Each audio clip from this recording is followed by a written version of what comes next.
Hello everyone, I am your science teacher और मेरा नाम है ललित शर्मा। तो बताइए कैसे हो सब लोग? All good? सब बढ़िया। चलो, लास्ट लेक्चर में हमने कोवलेंट कंपाउंड के बारे में पढ़ा था।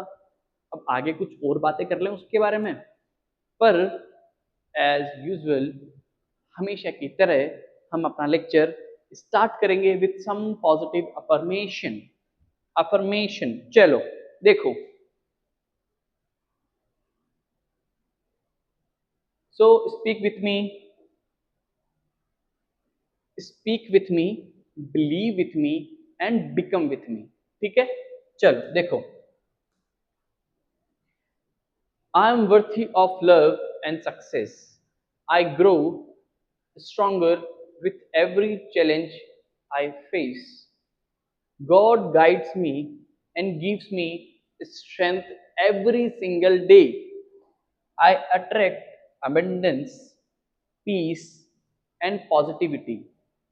I am in control of my thoughts and my future.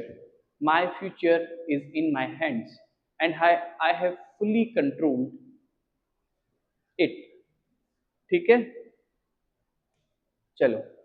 Last class में हमने बहुत सारी चीज़ें देख ली थी। हमने अबाउट कोवलेंट कंपाउंड पढ़ लिया था, कोवलेंट कंपाउंड के कुछ एग्जांपल्स देख लिए थे, हमने इलेक्ट्रॉन डॉट स्ट्रक्चर पढ़ लिया था, हमने आयोनिक और कोवलेंट कंपाउंड के बीच में डिफरेंस पढ़ा था, हमने अबाउट हमने पढ़ा था about the sharing of electrons पढ़ा था। ठीक है, कुछ क्वेश्चंस भी करे थे हमने, याद है? चलो, आज हमारा नेक्स्ट टॉपिक होगा properties of covalent compound.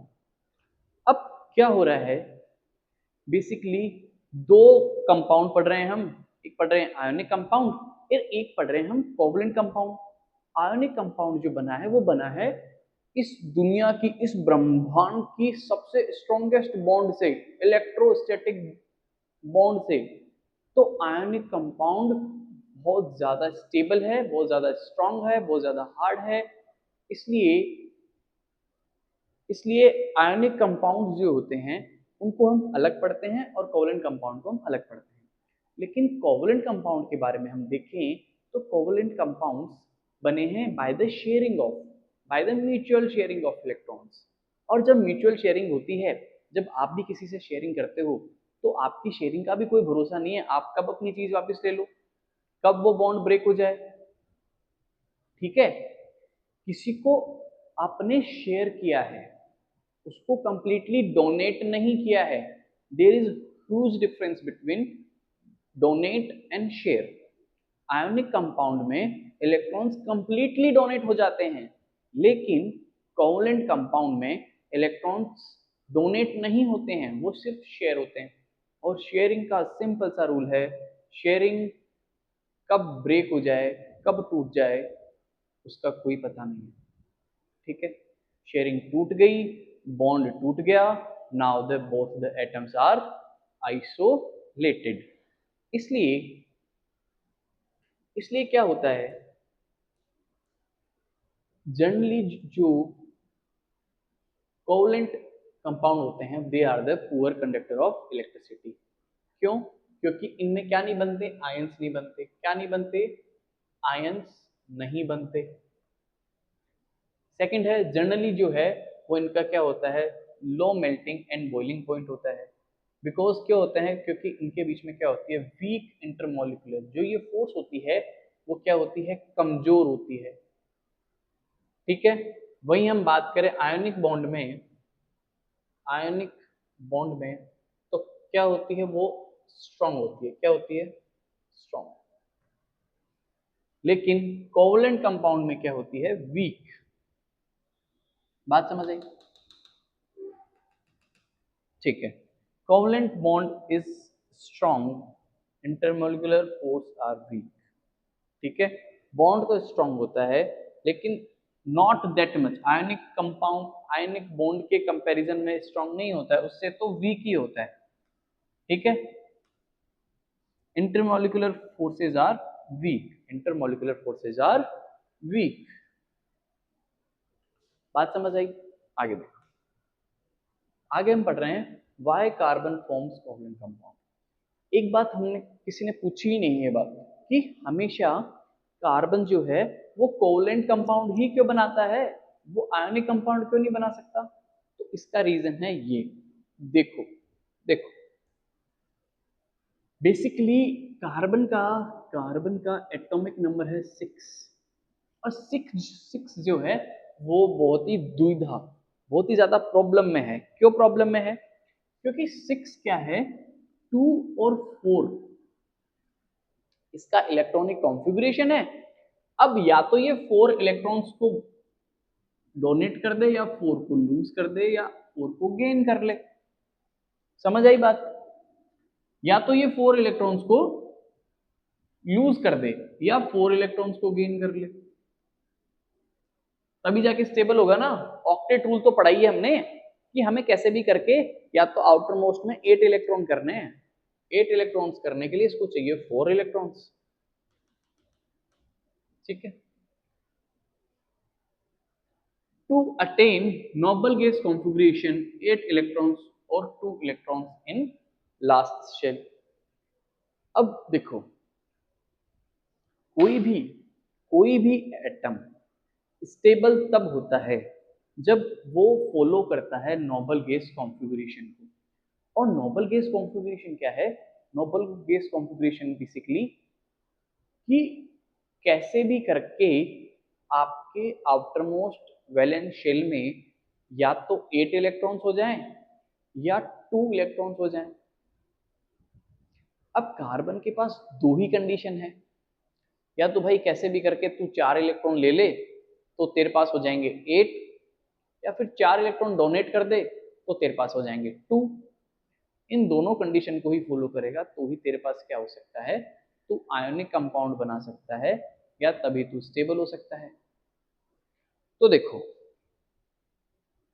Carbon has 2, पहली कंडीशन क्या है, या तो वो क्या करे 4 इलेक्ट्रॉन को लूज कर दे, लॉस कर दे। अब वो लॉस क्यों नहीं कर सकता, इसका भी रीजन देखो, requires lot of energy as 6 protons in nucleus will pull electron strongly.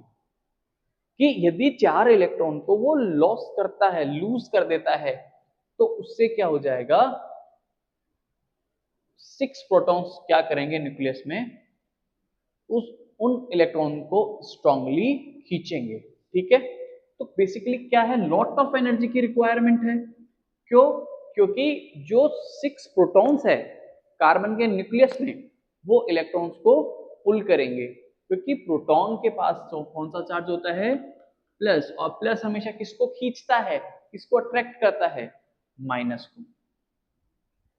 तो जो इलेक्ट्रॉन्स जा रहे होंगे उन इलेक्ट्रॉन्स को निकालने के लिए बहुत ज्यादा एनर्जी की रिक्वायरमेंट होगी, क्योंकि प्रोटॉन्स किसको किसको पुल कर रहे होंगे, इलेक्ट्रॉन्स को स्ट्रांगली पुल कर रहे होंगे। दूसरी कंडीशन हमारे पास क्या है, गेन 4 इलेक्ट्रॉन्स, क्या करे गेन करे 4 इलेक्ट्रॉन्स को। दूसरी कंडीशन बचती है कि 4 इलेक्ट्रॉन्स को क्या कर ले, गेन कर ले। तो क्या है, इसमें भी दिक्कत है, ये भी नहीं हो सकता और ये भी नहीं हो सकता। ये क्यों नहीं हो सकता, क्योंकि difficult to hold 10 electrons with 6 protons in nucleus. मतलब 10 इलेक्ट्रॉन्स को होल्ड करना मुश्किल है विथ द 6 प्रोटॉन्स। बात समझ आई। तो ये दोनों ही कंडीशन क्या है, फुलफिल नहीं हो सकती, इसलिए कार्बन कभी भी आयोनिक बॉन्ड नहीं बना सकता। तो हमेशा कार्बन क्या बना सकता है, सिर्फ और सिर्फ कोवलेंट बॉन्ड। बात समझ आई। देखो, so carbon share 4 electron forms covalent bonds and covalent compounds. इसलिए कार्बन जो है वो 4 इलेक्ट्रॉन्स को शेयर करता है और क्या बनाता है, कोवलेंट बॉन्ड या फिर कोवलेंट कंपाउंड। बात समझ आई। चलो अब आगे देखो, इतनी बात समझ आई ना, इतनी बात समझ आई। चलो अब ये तो बहुत ज्यादा विषय हो गया। ऐसे तुम नोट्स लिखना चाहो तो नोट्स लिखने के लिए हम क्या करें, इनको हटा देते हैं सबको। इतना तो समझ आ रहा है, तुम्हारा दिख रहा होगा सब, ठीक है। ये इसका एटॉमिक स्ट्रक्चर है, ये अंदर होता है K शेल और बाहर होता है ये L शेल। बीच में क्या है, 6 प्रोटॉन्स, 6 प्रोटॉन्स। बाहर क्या है ये, 6 इलेक्ट्रॉन्स, ठीक है।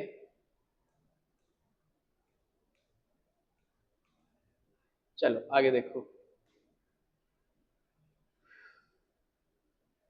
Give reason why carbon can neither form C+4 cations nor C-4 anions but forms covalent compounds।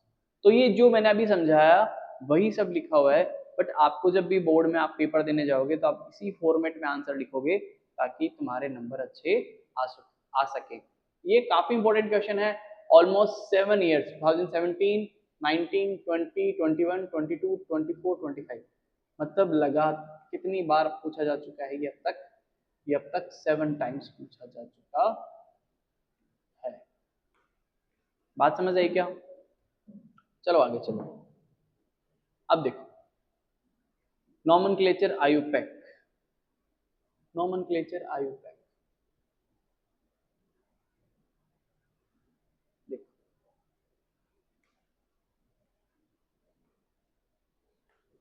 अब हमें पता चल गया कि कार्बन की वैलेंसी क्या है।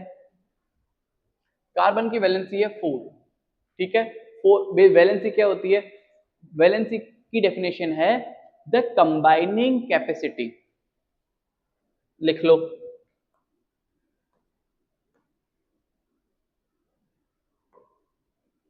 वैलेंसी, वैलेंसी की डेफिनेशन है द कंबाइनिंग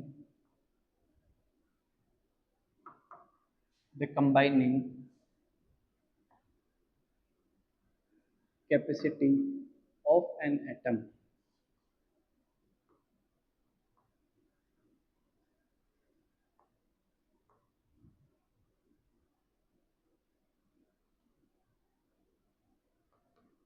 with other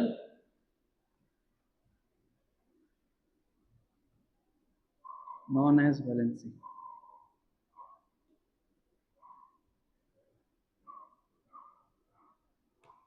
बात समझ आई क्या? हाँ चलो लिखो, इसको पहन के बनाया पूरा सर।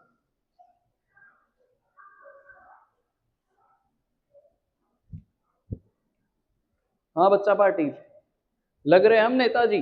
चलो तो नेताजी से पढ़िए आज। चलो आगे देखो,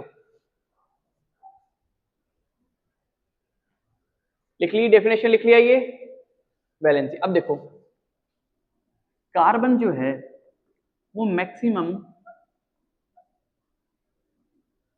कितने bond maximum can form 4 bond. तो कार्बन हमेशा कितने बॉन्ड बना सकता है, सिर्फ 4 बॉन्ड बना सकता है। तो 4 बॉन्ड बना सकता है तो इसकी वैलेंसी क्या हो गई, 4 इसकी वैलेंसी हो गई। बात समझ आई क्या?